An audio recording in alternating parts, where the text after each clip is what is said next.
Continuando, esse eu já falei, né? Então vamos lá. Essas expressões caro, barato e só, eles podem ser adjetivos quando caracterizam o substantivo ou advérbio quando modificarem o verbo. Então vamos ao exemplo. As passagens aéreas estão muito caras. Então aqui está caracterizando as passagens aéreas. Então ela é adjetivo, logo ela sofre modificação. O outro exemplo, todo turista paga caro para hospedar-se em bons hotéis. O caro, ele está modificando o verbo pagar, logo ele é um advérbio. Lembrando que advérbio não sofre modificação. Os outros exemplos vão nessa mesma linha, não é isso? Então é a mesma coisa, só tem que lembrar, você não pode esquecer de forma alguma. Adjetivo, ele vai sofrer variação, ele vai concordar com o substantivo em gênero e em número. O advérbio, ele não sofre modificação. Tudo bem? A palavra meio, quando tem a função de adjetivo, ele deve concordar em gênero e número com o substantivo, ou seja, toda vez é adjetivo, ele vai sofrer variação, então ele vai concordar. Sendo advérbio, ele não sofre nenhuma modificação, que eu vou explicar logo abaixo, no exemplo. Então, vamos lá. Quando o meio ele tem a função de adjetivo. Exemplo, atrasado, tomou meio copo de leite e saiu correndo. Atrasado, tomou meia xícara de leite e saiu correndo. Veja bem, aqui está falando da quantidade. Quando eu falo de meio, ele pode ter, pode indicar metade, não é isso? Aqui, quando ele fala meio copo, meia xícara, foi a quantidade que ele tomou. Ele é um adjetivo aqui. Ele está qualificando essa xícara ou esse copo, não é isso? Quando se refere metade, ele vai sofrer essa variação, tá? Pode ser meio ou pode ser meia. Agora, atenção, quando ele tem a função de advérbio, olha como é que a gente está repetindo. Então, ou seja, está repetindo muito porque você não pode esquecer, é importante. A palavra meio não vai variar quando ele tiver a função de advérbio.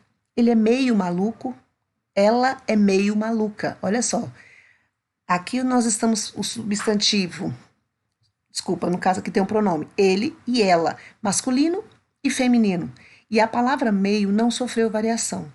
Agora, tenta imaginar comigo, quando eu falar assim, ela é meia maluca. Olha só, meia maluca. O que a gente falou lá? Quando sofre a variação, esse meio, meia, ele vai me indicar uma metade.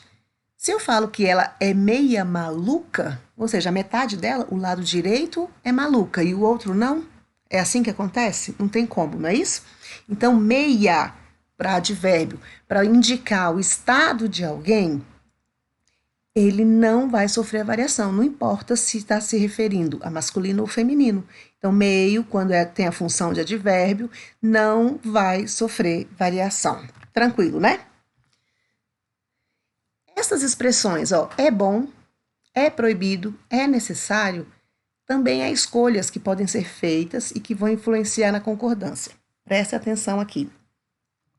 Se essas expressões que eu acabei de falar, é bom, é proibido, é necessário, estiver acompanhada de um determinante, ou seja, de um artigo ou um pronome adjetivo, ele deve concordar com o determinante. Quais são os artigos? O, os, a, as, uns, umas, umas. Não é isso? Então, quando eu falo, coloco o artigo a, eu sei que a palavra que está acompanhando ela é no feminino. E se eu coloco o, é no masculino, não é isso? Para essas expressões, presta atenção. Quando eu falo é proibida a entrada de ciclistas. Por que é proibida? Porque tem acompanhando aí o nome, no caso da entrada, o artigo, um determinante. A mesma coisa com é necessário. É necessária a cautela. A caminhada é boa para a saúde.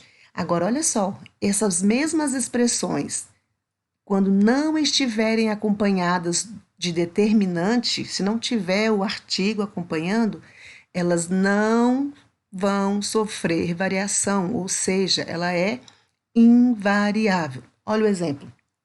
É proibido entrada de bicicleta. A palavra entrada é feminino, mas a expressão é proibido está no masculino. Por quê? Porque não tem um determinante acompanhando, certo? A mesma coisa para o é necessário e é bom. Então, é necessário cautela, é bom pensar antes de agir. Viu como é fácil? Nós temos aqui, só para ficar claro, que a concordância nominal não é difícil. Basta refletir antes de usar as regras.